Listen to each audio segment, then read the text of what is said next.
there, Windows 8, Office 2013, SQL, new version of SQL, and obviously there's a big release of GP this year, last year with SL.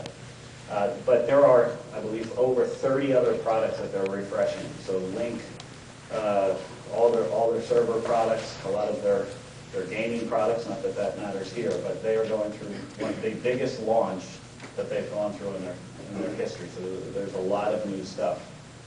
All of that is really revolving around what they call the Windows 8 UI.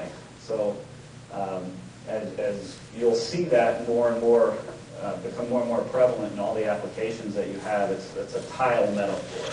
So that you see, it's kind of like they started it with the Windows Phone.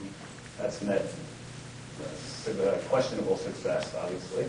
But in the other products that you see, the web interface, as well as some of the newer products that are coming out, they're really moving to this tile metaphor. We kind of jumped on that early, switched our website to a tile metaphor, and we have seen, after the first 3 months of launching that, 2 times the traffic and the rate of people staying on the site. So we were a little bit skeptical at first, but we've seen just changing that UI really allows comfort. It's amazing the difference in the usability in the interface. So we've been pretty excited about that. Another thing that really happened since we were together in this location, well, it was 2 years ago we were in this location, but last year in New York, we've gone on a mission to expand our capabilities to serve you better.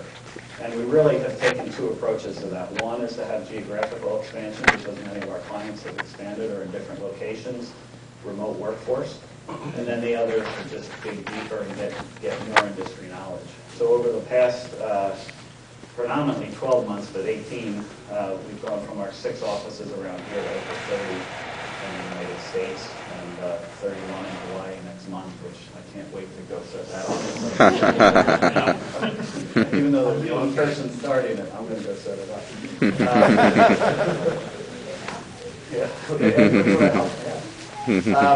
And you know, there's 2 areas that we're looking there. One is we want to be able to say, if you've got a remote office, we've got somebody that could possibly help you if needed. And the other is to get deeper into specific verticals and technologies. So when we've added these offices, they often have deep expertise in certain areas. So for instance, the DC office has deep knowledge within the government contracting space. Okay, oil and gas, huge out of our Dallas office and Houston office. Okay, so those are the type of things we're looking for. And then we've got another set where we bring them on and they have technical knowledge. So maybe they have deep CRM knowledge, like our Boston office that complements our New Jersey office, or SharePoint, so on and so forth. So the periphery that I was talking about before, that's becoming more and more powerful, but with that it becomes more and more complicated. So our goal is to be able to make sure that somewhere in our company we have an expert that can help you if you have a very specific need.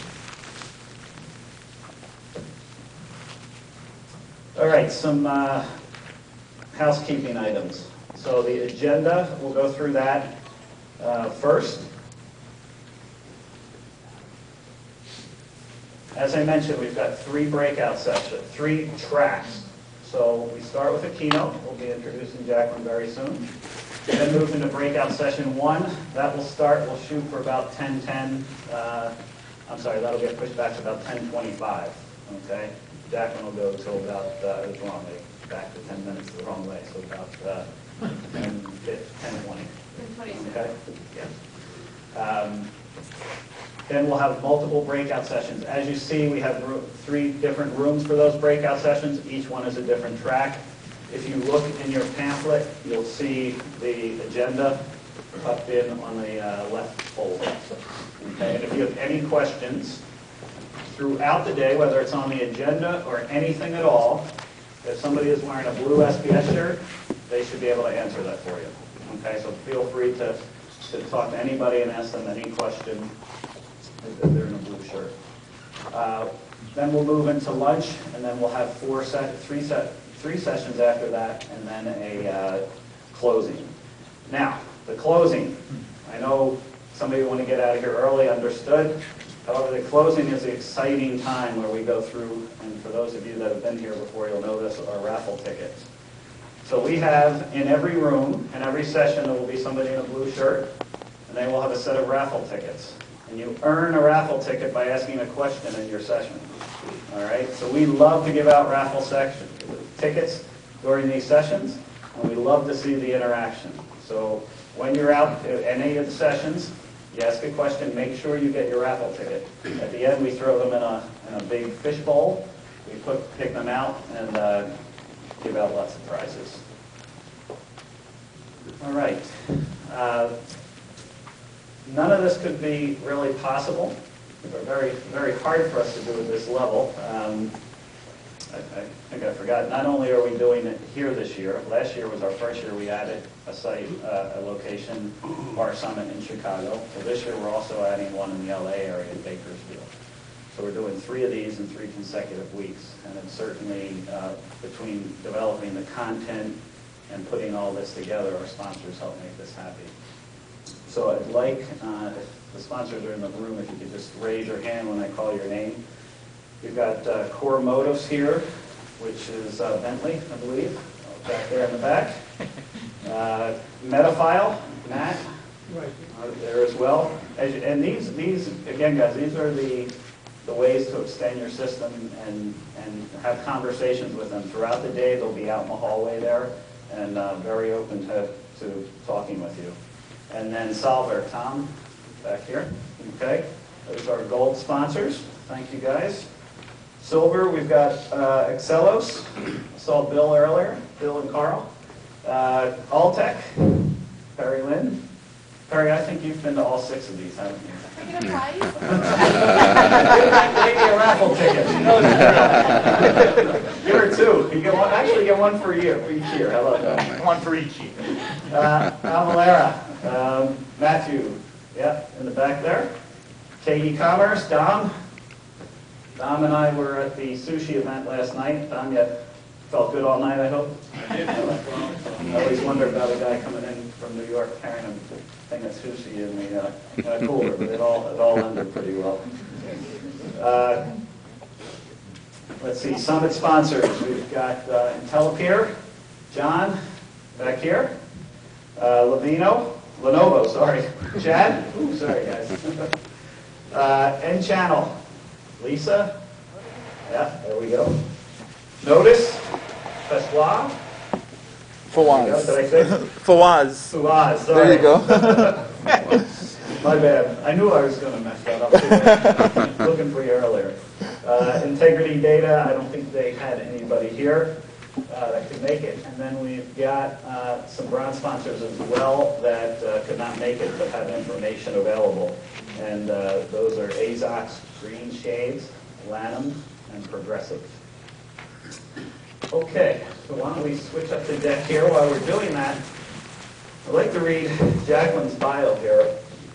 And over the years, we've had different presenters for our keynotes. They've gone from business strategy, execution, Web 2.0, lots of different topics.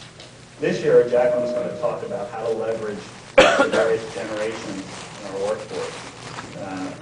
So Jacqueline's passion is helping executives create communication strategies with a particular focus on senior leadership and cross-generational communications. She focuses on working with message development, message writing, and message delivery preparation. She's worked with organizations including Goldman Sachs, Accenture, Pfizer, Deutsche Bank, and many, many others. Today's workforce is a very diverse mix. We've got, I believe, for the first time, 4 generations in the workforce. The war generation, baby boomers, Gen X, and Gen Y. And I guess Gen Y is millennials, is that right? So she's going to talk. 2020s are coming. 2020s are coming, so we'll have 5s in there. Okay. So she's going to talk to us about how to leverage that, the differences, and what we can do in our businesses to take advantage of that. Jacqueline, ready?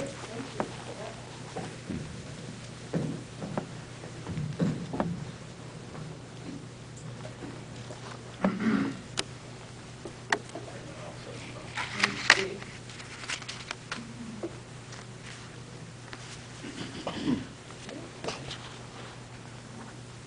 Okay, is it working? Yeah? Can you hear me? Great, fantastic. I'm actually going to walk over and get my glasses just in case I need them to get for the feedback. Excuse me. So, woo, sorry about that. I woke everyone up. Can I see a show of hands, please? How many people in here, in your companies, have a diversity strategy? Okay, great. I was going to ask how many of you have that formally communicated, but I don't need to. How many of you in the last, say, year have read a book on diversity? Anything having to do with diversity? Great. Okay, good. So, huge topic, and there's a lot to talk about today. And one of the biggest things about diversity is its connection to innovation.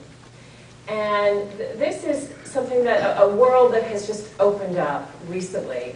And I'm going to tell you a little bit about that in a moment in terms of why. Why is it that recently now we're going, diversity equals innovation. But before I do that, I'm going to give you a little quiz. So what I want you to do, put a few statements up here, true or false answers, and just turn to a neighbor and discuss for